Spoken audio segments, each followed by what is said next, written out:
Dia mengatakan minta maaf, ada salah paham tadi pagi sehingga terkesan dipecat, padahal adanya mutasi atau rotasi. Menteri Pendidikan Tinggi, Sains dan Teknologi Mendikti-Saintek Profesor Satrio Sumantri Brojonegoro angkat bicara terkait aksi demo yang dilakukan oleh pegawai Kemendikti-Saintek. Ia mengaku telah bertemu dengan dua tokoh aksi demo, yakni Suwitno dan Neni Herlina pada Senin 20 Januari 2025 malam. Dalam pertemuan itu, Satrio menegaskan bahwa saat ini Kemendikti-Saintek tengah melakukan proses mutasi dan rotasi jajaran dalam rangka meningkatkan efektivitas dan kinerja, serta dalam rangka menjalankan apa yang sudah diperintahkan oleh Presiden Prabowo Subianto. Setelah dijelaskan, Satrio mengklaim bahwa para perwakilan pegawai yang bertemu dengannya sudah meminta maaf. Para pegawai yang melakukan aksi unjuk rasa juga dia menyebut merasa menyesal dan berjanji akan mengikuti semua keputusan yang diberikan Mendikti-Saintek. Sebelumnya diberitakan sejumlah pegawai Kemendikti-Saintek melakukan demo kepada Mendikti-Saintek Satrio Sumantri Brojonegoro dan istrinya. Mereka menyebut bahwa sang menteri suka memukuli dan mengintimidasi para pegawai. Ikuti terus berita menarik lainnya. Jangan lupa like dan share seluruh akun Tribun Medan. Dan tersebut memang ada beberapa staf yang merasa penempatannya itu tidak sesuai dengan keinginan mereka, dan kemudian mereka mengadakan suatu unjuk rasa tadi pagi dengan ungkapan bahwasanya ada pemecatan atau ada penempatan yang tidak sesuai. Untuk diklarifikasi, dan tadi juga sudah sampaikan pada yang bersangkutan, kementerian tidak pernah memecat siapa-siapa. Yang ada, pemerintah itu, kementerian mengadakan mutasi atau rotasi pegawai, sesuatu yang memang umum dikerjakan oleh sebuah institusi, lembaga, baik pemerintah maupun juga non-pemerintah. Panjang lebar kami diskusi dengan mereka, akhirnya mereka mengatakan paham dengan kebijakan kami dan mengerti tidak selamanya penempatan orang itu persis seperti yang diharapkan. Kita boleh berharap, tapi juga ada penugasan lain, kita perlu menetapkan mereka pada tempat-tempat yang mungkin berbeda, tapi saya kira itu juga terbaik untuk mereka. Sudah pada mereka juga bahwa kami di kementerian berusaha untuk sebaik mungkin melayani semua staf yang ada, bekerjakan mereka dengan baik, mereka berkarya dengan baik ke depan, sehingga harapan kami ke depan nanti kementerian ini punya satu prestasi yang cukup baik, kinerja yang baik, dan di mana stafnya pun kita berharap juga mempunyai kesejahteraan yang memadai. Dengan pendekatan seperti itu, mereka akhirnya mengatakan minta maaf, ada salah paham tadi pagi sehingga terkesan dipecat, padahal adanya mutasi atau rotasi tetap pada Kementerian Dikti-Saintek, hanya posisinya yang diubah. Dengan permintaan maaf tersebut, kami juga menyampaikan kita menghargai keterbukaan mereka, kenapa sampai ada unjuk rasa tadi pagi, dan dengan seperti itu tadi sudah kita sepakati, marilah kita ke depan sama-sama membuat kementerian ini jadi kementerian yang dapat dipercaya oleh masyarakat.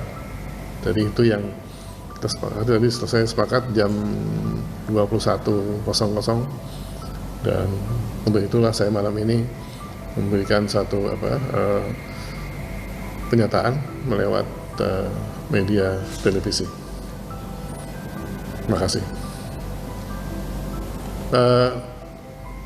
Kalau jadi gini, karena kita kementerian ini kan pecahan dari Kemdikbudristek, jadi Kemdikdasmen, Kemdiksaintek, dan Kementerian Budaya, maka ada yang memang, jadi kami mempunyai satu dirjen yang sudah ada, Dirjen Dikti, dan dua dirjen baru, Dirjen Risbang dan Dirjen Saintek. Nah, dua ini masih kosong. Kita membuat satu skenario bagaimana menyusun personil di dua dirjen baru ini, Itu pun kita menggunakan kalau bisa yang selama ini ada di Dikbudristek. Jadi yang lama kita manfaatkan dulu. Kalau masih kurang baru kita cari di luar atau yang baru. Nah, yang Dikti sendiri kan memang sudah ada selama ini, kita adakan penyesuaian beberapa posisi karena melihat dari kesesuaian bidang, kinerja yang bersangkutan, dan juga target ke depan yang kita harus penuhi. Jadi kalau dari sisi jumlah sebetulnya tidak banyak yang betul-betul murni mutasi, yaitu ada 2 orang saja sebetulnya itu yang kita adakan mutasi supaya lebih sesuai dengan tugas yang mereka akan lakukan seperti itu. Kalau untuk pengembangan sendiri itu apakah akan disertai Dikti atau bakal direlokasi ke Kemendikbud sendiri? Yang pertama kita mutasikan dulu di dalam Kemdiksaintek. Kalau misalnya mungkin belum pas, kami tawarkan juga mungkin di Dasmen atau di Kementerian Budaya lebih tepat gitu loh. Kami juga melihat dari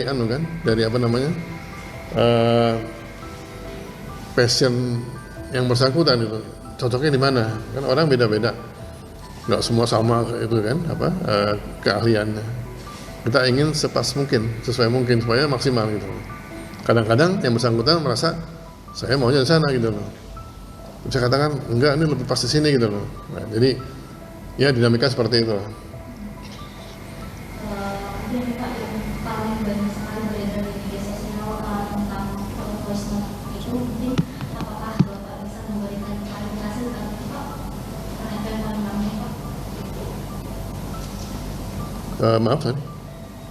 Jadi ada voice note yang tersebar di media sosial, itu adalah suara Bapak dan staf di Kemendikbud, begitu mungkin bisakah Bapak memberikan klarifikasi tentang hal itu Pak? Itu bukan suara saya. Berarti dialog yang ada di situ tentang wifi dan Enggak. Bukan. Ya.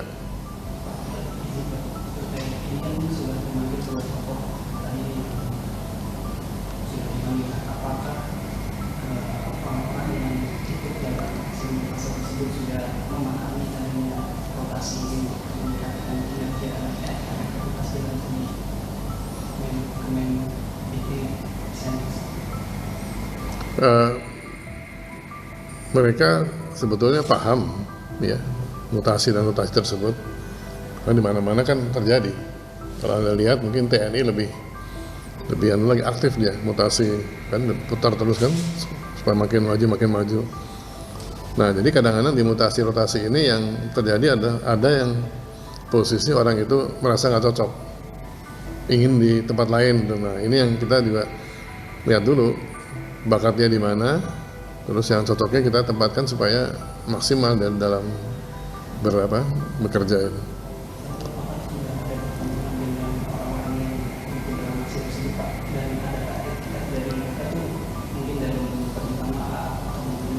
Tadi 2 tokohnya sudah kita undang ke sini tadi jam 8 malam, dan setelah jelaskan panjang lebar, saya melihat mereka pemahaman itu, mereka minta maaf bahwa tadi karena tidak terlalu paham dan ada perkiraan dia dipecat, padahal tidak sama sekali dipecat, hanya dipindahkan tempatnya. Itu sesuatu yang memang untuk ASN atau PNS ya hal yang sangat biasa ini. Pak, kalau ada info katanya dari sekjen itu akan membawa ke jalur hukum bila ada terjadi lagi demonstrasi. Mungkin bisa diklarifikasi Pak soal itu Pak? Ya, karena kalau dilihat dari undang-undang ASN, maka pegawai ASN itu kan tidak boleh melakukan demonstrasi atau unjuk rasa. Kan dia orang kita juga satu kantor, kan lebih kita bicarakan saja gitu kan, sampaikanlah, tidak perlu kemudian unjuk rasa. Jadi kalau unjuk rasa oleh ASN itu memang ada aturannya yang melarang mereka untuk unjuk rasa. Adakah langkah mungkin dari pihak Bapak agar nggak terjadi lagi demo, apakah hanya dengan diskusi Ya, tadi kan itu upaya kita untuk membuat pemahaman yang sama antara kami dengan mereka. Ke depan kan saya minta masing-masing lah kita berkontribusi, toh satu kantor juga, kita bisa ketemu setiap saat, bicara setiap saat, dan masing-masing juga punya atasannya dan bisa diskusi kan. Jadi tiap persoalan dibicarakan baik-baik, toh kami juga sebagai pimpinan kan selalu mendengarkan aspirasi dari kalangan kita. Jadi ada masalah sampaikan, kita pasti bisa selesaikan gitu. Ya, jangan kemudian dibawa ke unjuk rasa yang sebetulnya itu mencederai seorang atau orang-orang yang tergabung dalam ASN. Download Tribun X sekarang, menghadirkan lokal menjadi Indonesia.